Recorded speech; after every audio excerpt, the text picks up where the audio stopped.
Quer que eu conte minha história agora? Fique à vontade. Vontade. Tá bom. Fique à vontade. O microfone é todo seu, gata. Eu venho de um lar disfuncional. O que é um lar disfuncional?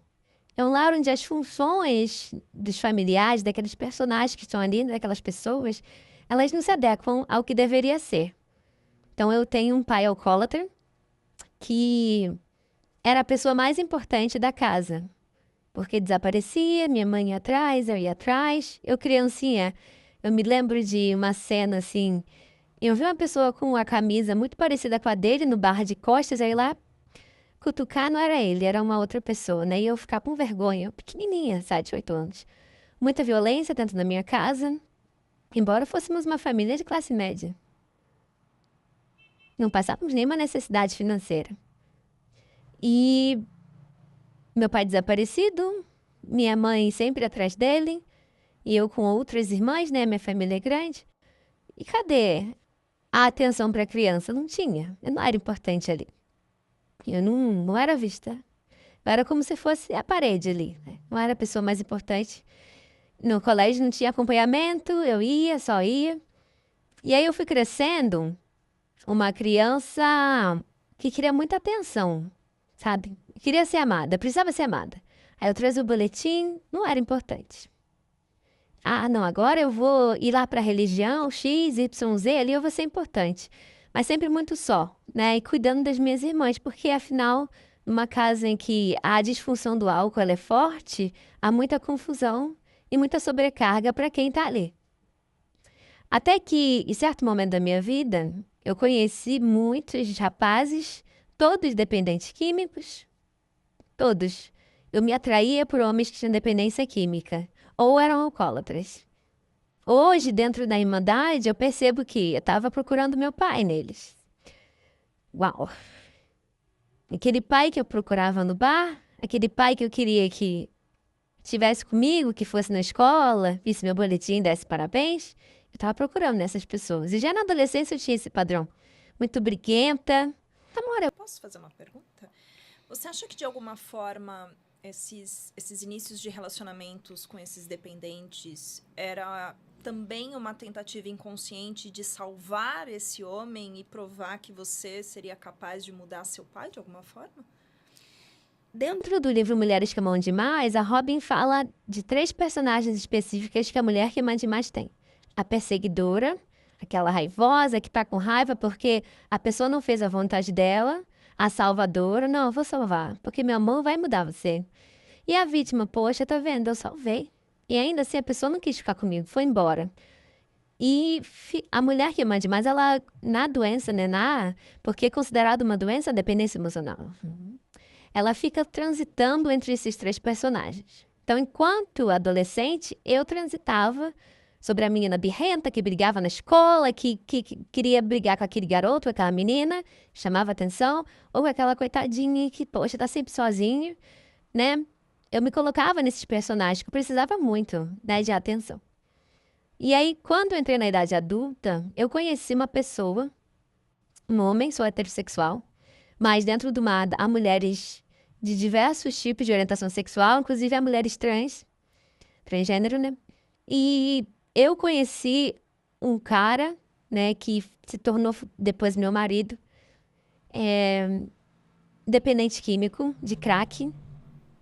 E ali foi o meu ponto de fundo do poço. Porque eu era muito jovem, estava numa faculdade pública federal, num curso muito bacana, tinha trabalho. E eu não conseguia olhar para ele da forma como ele era, né? Inclusive, fala-se isso também na Irmandade.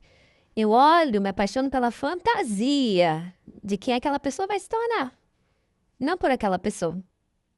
Então, todas as pessoas falavam para mim, nossa, mas você tá com essa pessoa? Não demérito da pessoa, mas ele era dependente químico, dependente de crack, ele não trabalhava, não estudava. E eu tava ali, não, claro que eu tô. Nossa, ele vai mudar, ele vai melhorar. E eu tava ao lado dele o tempo inteiro, atrás dele, quando ele usava drogas, desaparecia. Tava atrás dele quando ele foi preso. Eu paguei advogado para tirar da cadeia e eu estudante, né? Eu ia atrás dele aonde tivesse que ir. Quando sumia, eu tinha abstinência, né? E isso acontece com muitas mulheres que amam demais. Abstinência física, dor de barriga, suor, coração acelerado. Aí se falava, ele falou comigo, ele apareceu e tá vivo e tá morto. Quantas vezes eu não fui tentar achar ele no e-mail?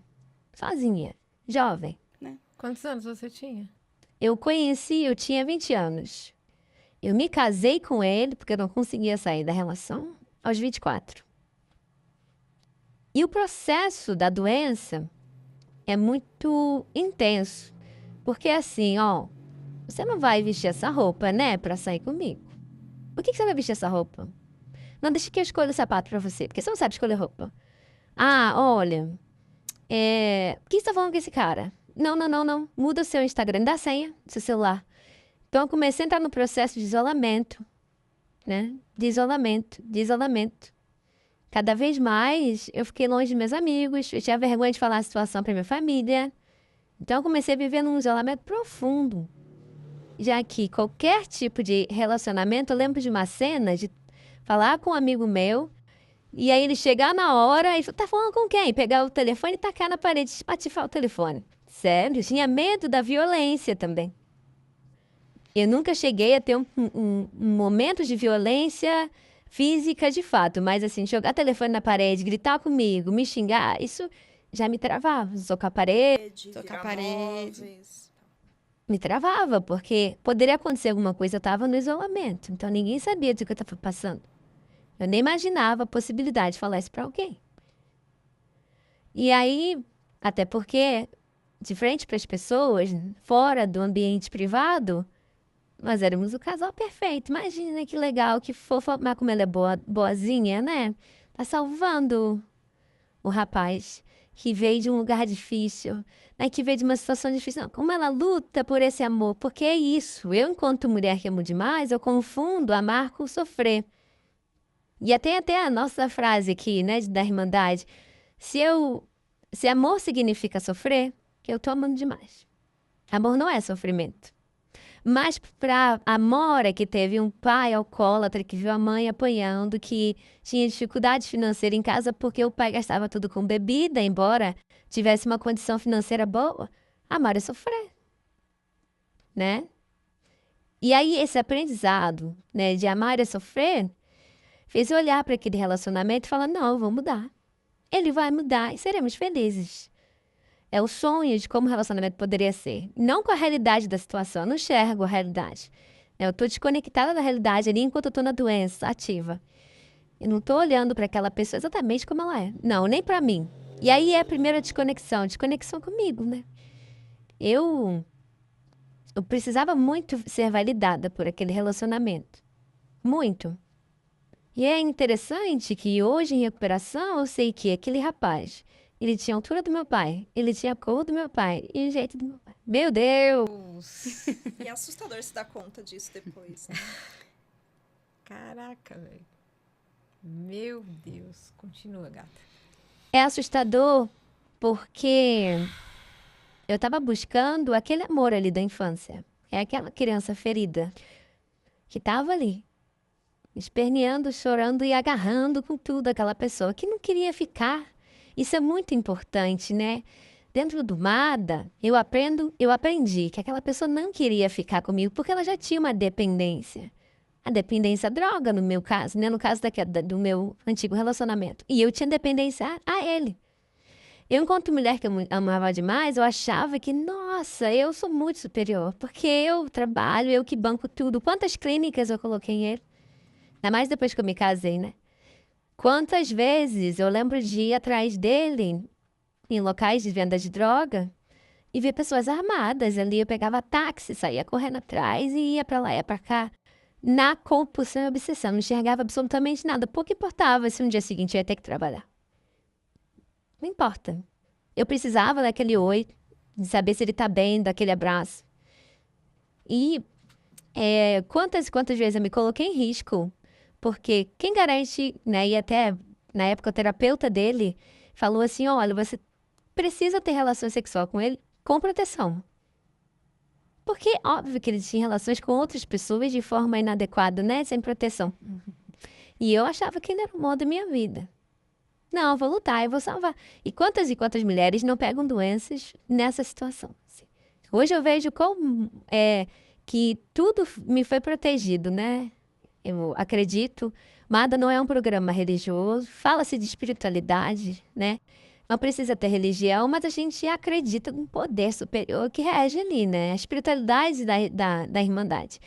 Que pode ser a força do grupo de mulheres. Não sinceramente é algo, né? Uhum. E eu acredito muito que isso estava me guiando até o grupo, né? Tanto é que eu cheguei num ponto que eu estava cursando doutorado numa das melhores universidades do país e eu abandonei tudo. Eu não dei conta. Porque ele foi embora. Ele foi embora e eu larguei o doutorado. E aí, ali foi o lugar mais profundo que eu já fui.